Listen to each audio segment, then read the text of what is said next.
Bonjour à toutes et à tous, bienvenue sur TV07. Nous sommes aujourd'hui le jeudi 6 octobre et ça correspond à quoi cette journée? Eh bien ça correspond à la 18e édition de la journée mondiale des aidants. Alors qui sont les aidants? Qui sont les aidés? Comment peut-on les accompagner au mieux quotidiennement? C'est en tout cas le but de cette journée ici même dans cette salle Édith Piaf au Pouzin. Nous allons aller chercher plein de réponses et des solutions pour vous les aidants. Bonne fête à vous.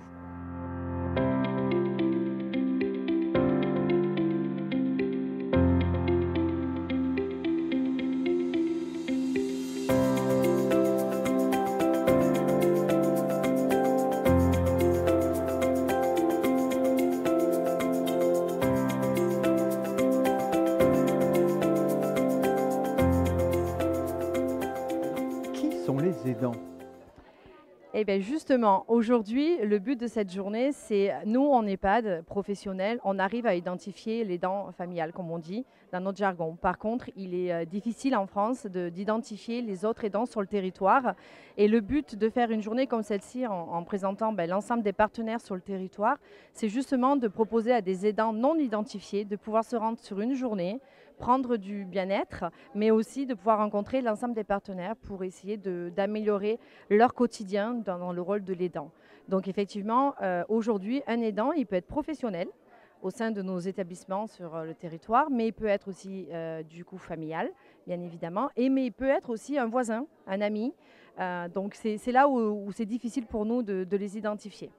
Quelle est aujourd'hui la difficulté majeure d'un aidant? Il est complètement absent, on ne le trouve pas. Vous parliez d'identifier au maximum les aidants.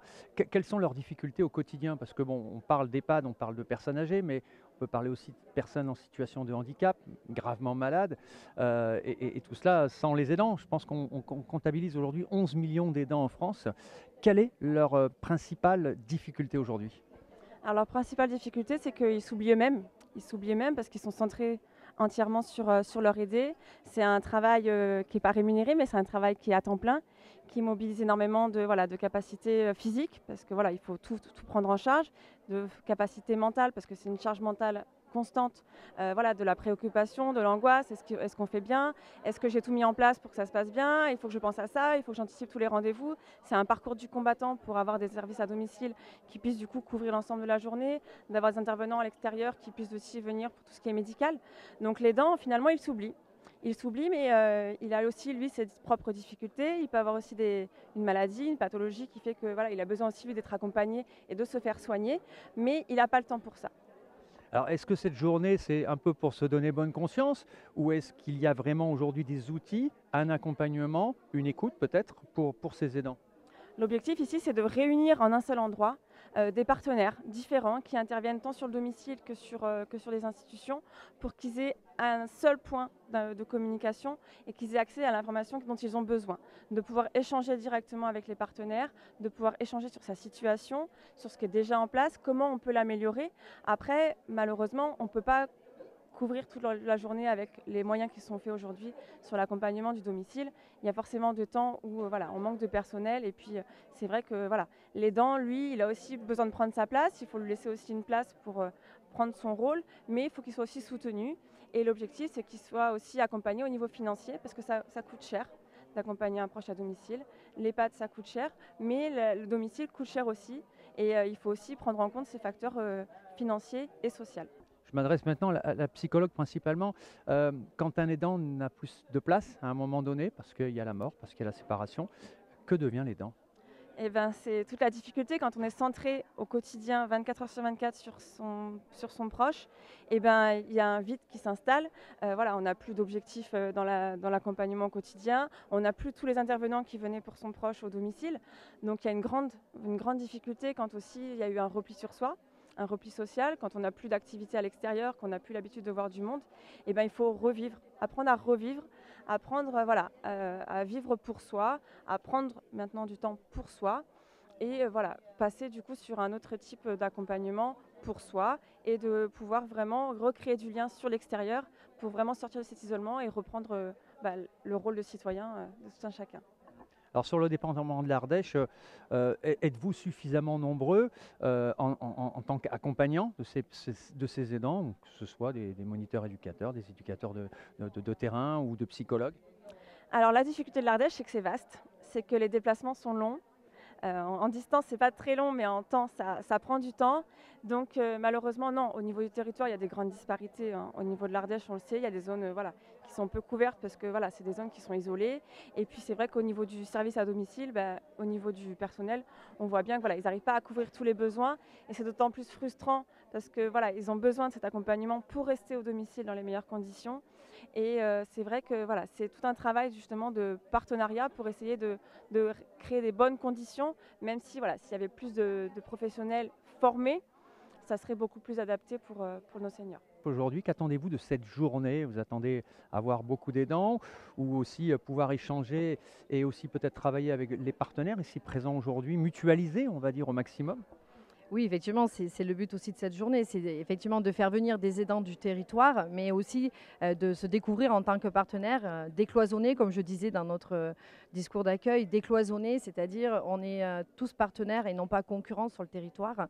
Et le fait qu'on puisse porter cette plateforme, il faut savoir quand même que c'est entièrement gratuit pour l'aidant et pour l'aider. Aujourd'hui, le partenariat qu'on a avec la filière gérontologique d'Aubenas et de Privas, et donc la disposition des salariés qu'on vous a présenté sur le début de la journée, c'est entièrement gratuit puisque c'est un projet qui est porté par l'ARS. Donc ça ne coûtera rien aux aidants et aux aidés. Et c'est là-dessus qu'il faut qu'on communique. Et c'est pour ça qu'on souhaite avoir du monde aujourd'hui pour leur dire n'hésitez pas, il ne faut pas que notre présence soit un frein ou notre non-présence soit un frein financier puisque ce n'est pas le cas. Tout sera pris en charge dans les journées, éventuellement sur certaines activités, il y aura des participations, mais qui seront peut-être de 2, 3, 4 euros. Mais voilà, il faut vraiment qu'on insiste sur la gratuité de ce service grâce au soutien de l'ARS dans le déploiement de cette plateforme. Est-ce qu'il y a aujourd'hui beaucoup de mécènes, d'associations qui œuvrent aussi dans le cadre, par exemple, des hôpitaux? On voit de plus en plus de centres socio-esthétiques se développer pour les aidants comme pour les aidés. Il y a beaucoup d'aides, parce que vous parlez de l'ARS, on parle sur l'Agence régionale de la santé, mais est-ce qu'il y a aujourd'hui des privés qui aident au quotidien? Alors, on a de nombreuses associations maintenant, comme l'association Fondation de France, la CARSAT, Apicil, qui effectivement œuvrent beaucoup sur des appels à projets, sur ce qu'on appelle le bien-être des résidents, le bien-être des aidants et aussi tout ce qui est bien-être des salariés. Donc oui, effectivement, ça se déploie de plus en plus. C'est pour ça qu'on a tenu à ce qu'aujourd'hui, il y ait une socio-esthétique et une réflexo-plantaire pour qu'on puisse voilà, voir que ces projets-là, ils ont tout un sens dans une plateforme, y compris dans nos établissements, mais y compris aussi à domicile. Mais c'est toujours pareil, il faut oser, il faut essayer. Socio-esthétique, c'est voilà, un nouveau nom. On n'est pas sur une génération qui connaît spécialement chez les aidants. On est sur un territoire ardéchois où effectivement, on est plutôt dans la ruralité. Donc voilà, nous, on veut montrer qu'il n'y a plus de frontières, on décloisonne, on tombe toutes les barrières et on laisse justement l'aidant et l'aidé prendre une place sur ce territoire. Alors, je suis fatigué. Voilà. J'en peux plus. Voilà. Voilà. Tu vois, je le dis, ok? J'en peux plus, je suis fatigué. Et vous arrivez. Eh ben, Vous arrivez, vous faites la leçon. mais pas ça, on fait Si, vous faites la leçon. Voilà, t'es fatigué, donc tu vas te reposer maintenant. Maman, elle va aller dans un établissement médicalisé où il y a des gens pour s'occuper d'elle, dont c'est la profession, ok? Donc c'est le métier. Combien de temps que tu l'as pas vu? Et tu me parles comme ça, là. Va la voir. Non, ok, alors. Non mais. Vous la mettez dans une maison. Alors, mettez-la dans une maison. Dites-nous très rapidement, ça veut dire quoi socio-esthéticienne? Alors, socio-esthéticienne, c'est la pratique de soins esthétiques qui est notre base de notre métier. Et ça permet d'apporter des soins de confort et de bien-être à des patients ou des personnes qui sont fragilisées par une atteinte à leur intégrité physique. Ça leur permet de valoriser donc l'image de soi, l'estime de soi qui est beaucoup impactée selon certaines pathologies. Je pense notamment au cancer. Ça peut être aussi dans le cadre de maladies Alzheimer. Voilà, donc c'est vrai que je travaille dans plein de structures différentes. Alors rappelons-le, ces soins sont pris en charge par les différents organismes, que l'aidant ou l'aidé n'a rien à débourser. Exactement, c'est exactement ça. L'idée de la socio-esthétique, c'est un petit peu la comparaison avec une esthéticienne. C'est qu'en fait, nous, notre accompagnement, l'idée, c'est que ça soit pris en charge par les structures ou via des subventions. On fait beaucoup d'appels à projets dans notre cas pour financer ça, ce qui fait qu'il y a une gratuité et l'accès aux soins pour les personnes. Votre rôle au quotidien? Alors, notre rôle, ben, c'est comme son nom l'indique, hein, c'est de venir en aide aux personnes tout public. Alors, on a ce qu'on parle de prestations de services, qu'on a des activités plus de confort, qui est du ménage, du repassage, pour des actifs ou non actifs, mais qui veulent se soulager de cette partie-là. Donc ça, chez nous, c'est une petite partie. Et après, il y a toute la partie perte d'autonomie, où là, on intervient après pour des personnes plutôt âgées. Et plus elles ont une perte d'autonomie, plus on va intervenir plus ou moins fort. Donc toujours pareil pour du ménage quand on est à la retraite où on peut avoir des aides par les caisses de retraite ou le département.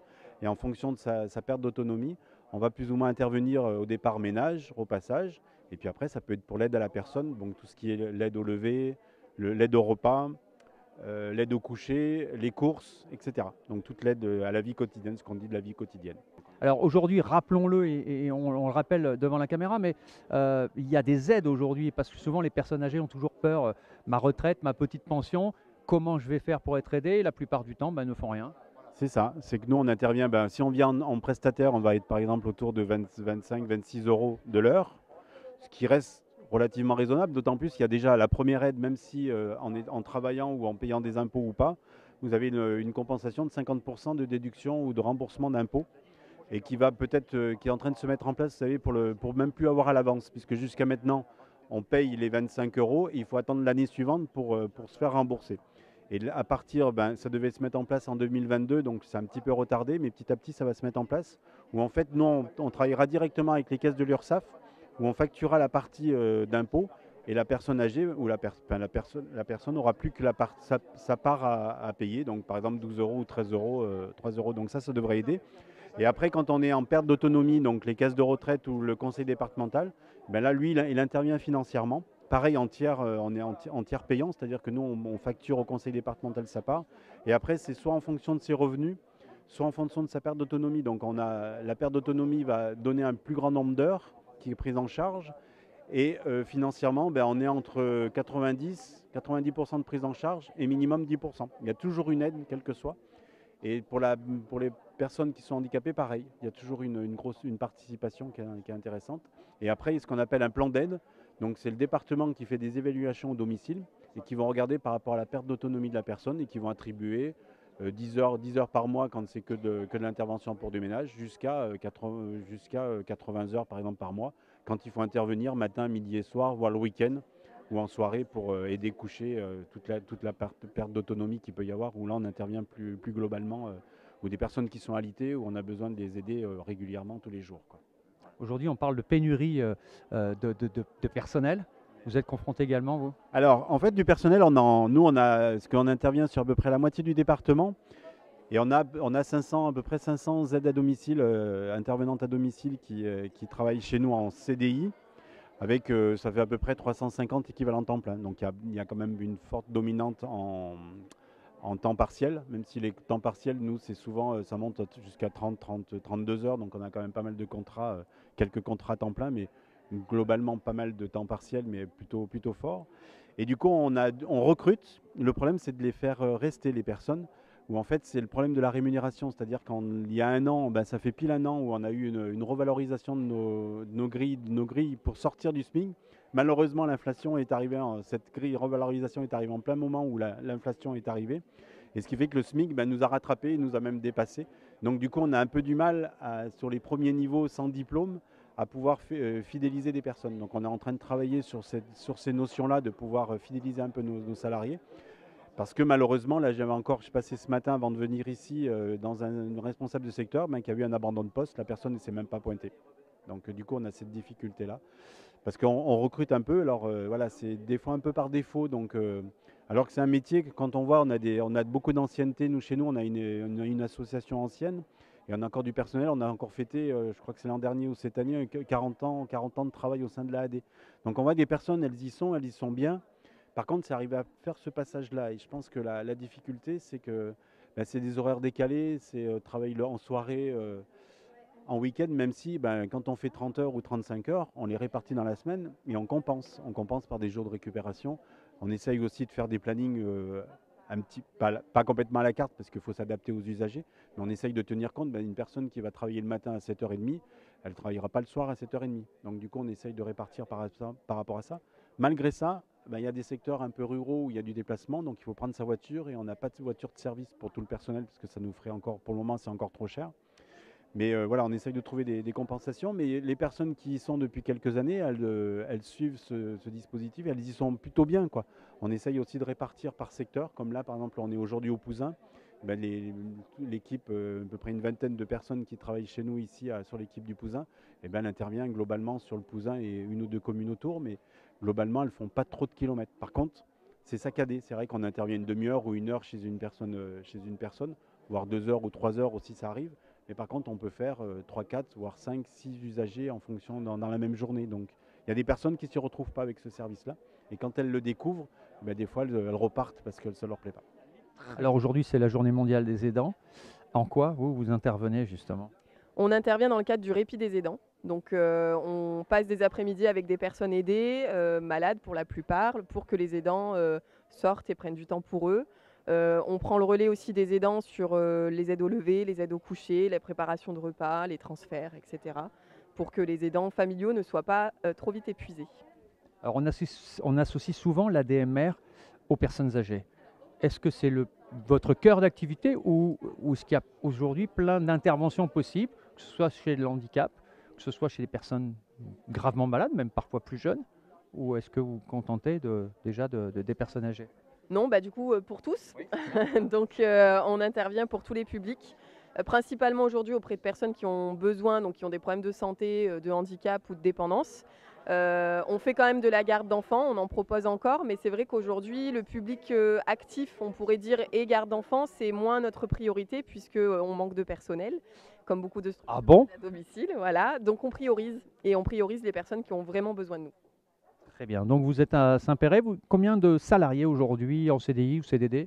Alors sur l'antenne de Saint-Péray, on couvre 29 communes et on emploie 63 personnes en CDI. D'accord, on a une activité d'environ 5000 heures par mois pour 500 clients. Et ensuite sur tout le réseau ADMR Ardéchois, on a à peu près 1000 salariés. Donc on est un des premiers réseaux d'intervention à domicile. 1000 salariés pour 4000 clients, je crois, sur le territoire. Et on couvre les 339 communes de l'Ardèche. J'ai envie de dire presque un petit café, s'il vous plaît. C'est un peu le but de votre café, justement, café des aidants. C'est quoi ça?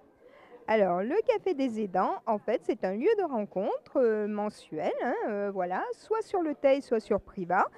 Donc, les personnes viennent sans inscription, c'est un accès gratuit. C'est un projet qui est porté par l'ADAPI du Teil. Donc, il y a la Fédération nationale des aidants qui aussi participe à l'action. Donc, en fait, c'est un lieu de rencontre où on papote un peu de tout. Voilà. Ça peut être des thèmes, on va dire, un peu plus théoriques sur les directives anticipées, sur les mesures de protection, la perte d'autonomie. Comme ça peut être des thèmes un peu plus sur la souffrance, la culpabilité d'être aidant, voilà. Dites-nous un peu pourquoi aujourd'hui France Alzheimer est présente dans cette journée mondiale des aidants.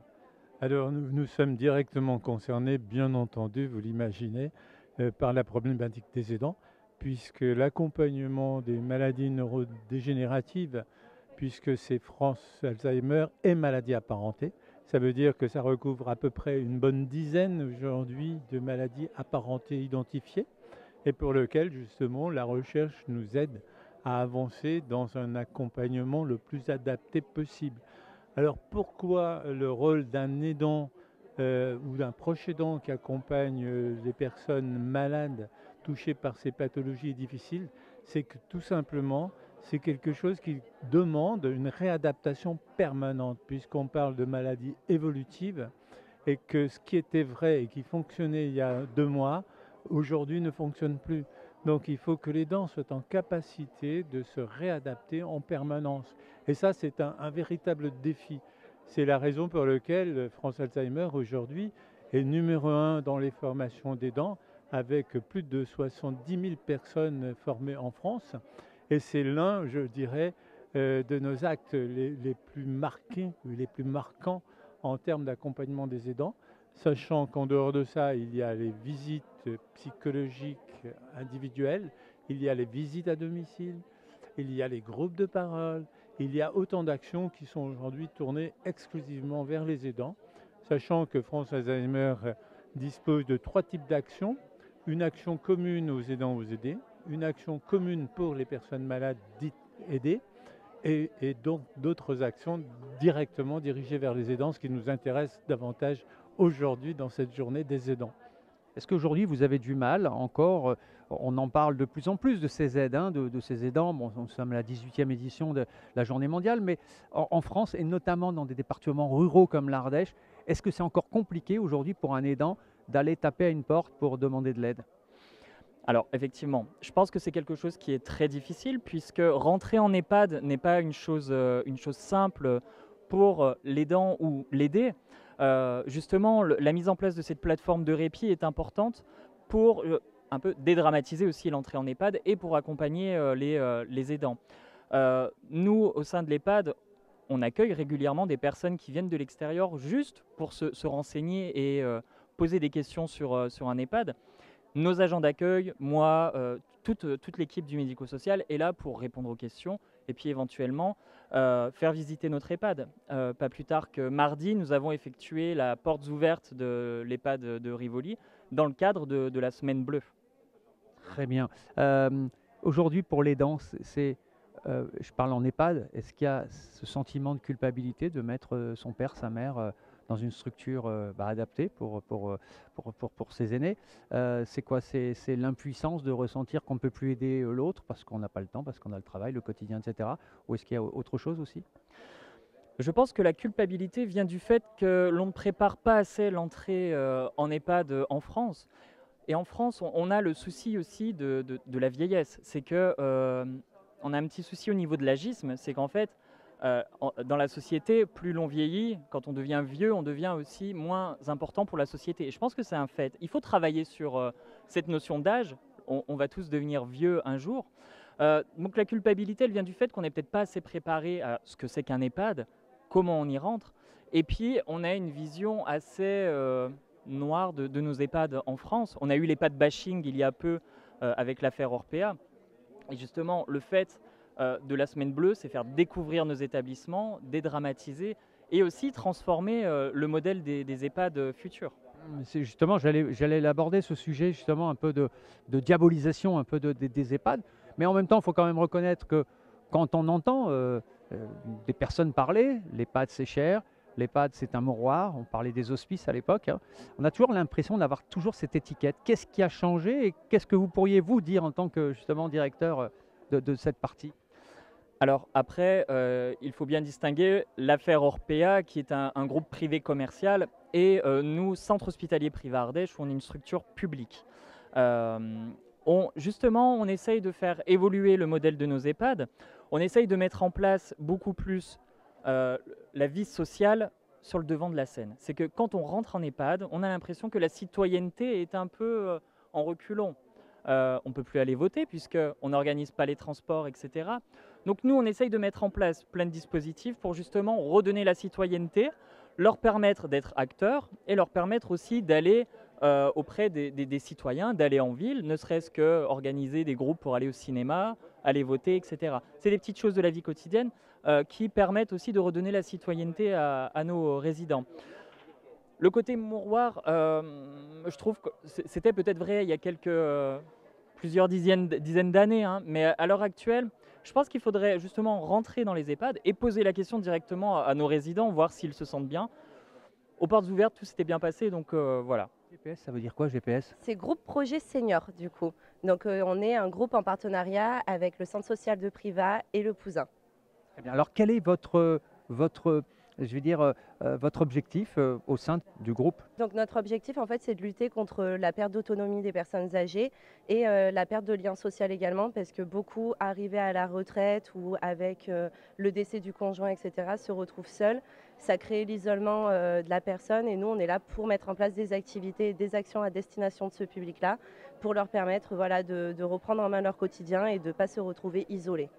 Concrètement, au Pouzin, qu'est-ce que vous proposez justement aux seniors? Concrètement, tous les 2 mois, on se retrouve en réunion avec le groupe projet. On construit du coup les activités. Donc là, il y a les programmes qui varient régulièrement. On met en place des balades, des activités, des fois confection de bracelets, activités manuelles, peinture, dessins, etc. On met aussi des sorties culturelles. En fait, à chaque fois, on fait en sorte que le programme soit riche. On retrouve toujours une sortie culturelle, une réunion, 2-3 activités de prévention contre la perte d'autonomie et des activités conviviales pour se retrouver. Très bien. Est-ce qu'il y a des personnes qui bénéficient ici justement de ces animations, de ces activités? Tous. Ah, vous êtes tous? Alors, justement, madame, parlez-nous un petit peu. Vous participez à quelles animations, quelles activités? Tout. Je pense que je fais tout ce que je peux faire. Voilà. Les marches, les sorties, les vacances. On vient d'aller faire une semaine de vacances au bord de la mer. Oui, les petits ateliers, produits de beauté. C'est important pour vous au quotidien d'avoir justement ce type de structure? Très, parce que ça nous sort de notre milieu, de notre maison. Et là, on fait connaissance avec des gens qu'on n'aurait pas connus autrement. Puisque, bon, c'est vrai que quelquefois, on ne veut pas aborder non plus les gens dans la rue. Donc voilà, c'est bien. Et grâce à LEA, grâce au groupe, on est quand même maintenant un bon petit groupe qui nous connaissons bien. On fait beaucoup de choses ensemble, on s'amuse bien. Voilà, on passe vraiment du bon temps. La vie est belle alors? Ah, la vie est très belle. Au Pouzin ou partout ailleurs, mais on va parler plus précisément du Pouzin. Vous êtes confronté quotidiennement, vous, à la mairie, par des demandes spécifiques sur des pertes d'autonomie, sur de l'accompagnement de personnes âgées, de malades, d'handicap? Oui, alors au Pouzin, c'est vrai qu'il y a beaucoup de gens qui ont acheté des maisons, qui ont fait construire, qui vieillissent, qui trouvent que sur la commune, on a beaucoup de services intéressants. C'est vrai que c'est là, comme je le disais, c'est un peu central. Donc, qui souhaitent rester dans leur logement, qui n'est plus, au bout d'un certain temps, adapté à l'évolution de leur santé. Et c'est par contre, des fois, malheureusement, les gens ne savent pas trop comment s'y prendre, ne savent pas trop qui solliciter. Donc c'est pour ça que nous allons vers eux à travers des associations comme le Soleil Pouzinois UNRPA, comme le centre socioculturel qui d'ailleurs est présent ici à un stand, pour aller vers les seniors ou les personnes qui ont des difficultés, pour les mettre en relation en fait avec tous ces services. Ce n'est pas la mairie qui règle ces problèmes-là, mais le but est d'orienter et de conseiller. Les personnes qui vivent l'isolement total, qui est difficile, on parle de ces invisibles dont on parlait les différents intervenants. Comment vous, à la mairie, est-ce que vous avez un service qui s'occupe justement de cela? Oui, alors on a été d'ailleurs alerté par ces situations-là lors de l'arrivée du Covid, puisque à ce moment-là, on s'est préoccupé de toutes les personnes isolées. On s'est même rendu compte qu'il y avait des personnes isolées dans leur logement sans téléphone, ce qui paraît incroyable aujourd'hui, mais ça existe. Donc on a un listing où on fait le point des personnes qui n'ont pas de famille, qui ont des difficultés des fois de relation avec leurs voisins et qui sont même dans un habitat collectif qui peuvent être isolés. Donc on a une espèce de veille, on les appelle régulièrement au niveau de la mairie. On a un groupe, une cellule on va dire, d'élus et d'agents communaux, plutôt proches donc de ce qu'on appelle le CCS, le comité communal d'action sociale, et qui régulièrement s'inquiète un peu, appelle, et puis les gens sont contents qu'on les appelle, même s'ils ont besoin de rien. Ils se rendent compte aussi qu'on s'intéresse à eux, donc c'est important. Est-ce qu'aujourd'hui, toi tu es également conseiller départemental, est-ce que le département c'est véritablement un sujet qui tient à cœur aujourd'hui, et est-ce qu'il y a suffisamment de fonds aujourd'hui? Alors c'est un domaine où moi je ne suis pas trop spécialiste sur l'action sociale, mais il est clair que l'action sociale est un pilier des compétences départementales. L'Ardèche est un département rural particulier avec beaucoup de situations d'isolement géographique. Donc il est clair que pour le département, il est important. Le but d'un élu, qu'il soit local, départemental, c'est que les citoyens vivent bien. Et pour bien vivre, il faut bien vieillir. Ça, c'est inéluctable et c'est même à souhaiter. Donc ça fait, enfin, personnellement en tout cas, fait partie des sujets qui me sont chers. Et même si c'est une compétence que je ne maîtrise pas vraiment, en tout cas, je fais le lien. J'alerte, je transmets et je mets en relation les personnes avec les services adéquats. Parlez-nous un petit peu de ce métier de la réflexologie plantaire dans l'accompagnement au quotidien des personnes aidantes ou aidées. Alors la réflexologie plantaire permet en fait de déstresser les personnes, c'est une relaxation, premier temps, et puis de nettoyer le corps. C'est-à-dire que sous votre pied, vous avez des zones, vous avez 7200 terminaisons nerveuses, et je vais stimuler ces zones-là. Donc on nettoie le corps, on détoxifie le foie, par exemple. Donc on enlève les toxines et on remet de l'énergie. Et ça apporte vraiment une relaxation. Donc on peut travailler sur le sommeil, sur le stress, sur des choses comme ça. Une séance, ça se déroule comment? Ça dure combien de temps? Et puis au quotidien, vous intervenez où? Alors une séance dure entre une demi-heure, 1 heure. Pour les personnes âgées, une séance va durer une demi-heure. Ça suffit amplement parce que ça fatigue. Parce qu'on restimule, donc on remet de l'énergie. Donc voilà, c'est fatigant. Et donc j'interviens dans les EHPAD. Après, j'ai un cabinet. Voilà. Et après, une séance de soins, vraiment, c'est 1 heure. Voilà. Eh bien, vous êtes localisé sur quelle commune? Sur Privas, j'ai mon cabinet sur Privas et puis j'interviens aussi à domicile. Je me déplace chez les personnes aussi. Principalement aujourd'hui, quand vous rencontrez, vous allez à domicile, c'est la première chose, c'est quoi qui pose aujourd'hui problème? C'est plutôt tout ce qui est commodité au niveau de salle de bain, parce que pas adapté, les douches, pas de bar, ou les toilettes peut-être, je ne sais pas, ou est-ce que ce sont des escaliers parce qu'on n'arrive plus à monter et aller à l'étage? Alors principalement, ça va être les salles de bain, parce que dans les anciennes maisons, c'est souvent les baignoires à transformer en douche. Et ensuite, oui, beaucoup d'escaliers aussi en Ardèche. Les maisons ardéchoises, souvent, il y a au rez-de-chaussée, c'est le garage, et à l'étage, c'est toutes les pièces de vie, donc il faut pouvoir y accéder en sécurité. Je vais me faire peut-être l'avocat du diable, mais c'est des choses qui coûtent cher aujourd'hui. Les aides sont-elles suffisantes? Il y a des aides suffisantes, je ne saurais pas dire, mais en tout cas, il y a des aides qui existent. Nous, on a énormément de dossiers, donc c'est bien qu'il y a beaucoup de foyers quand même qui sont éligibles au financement.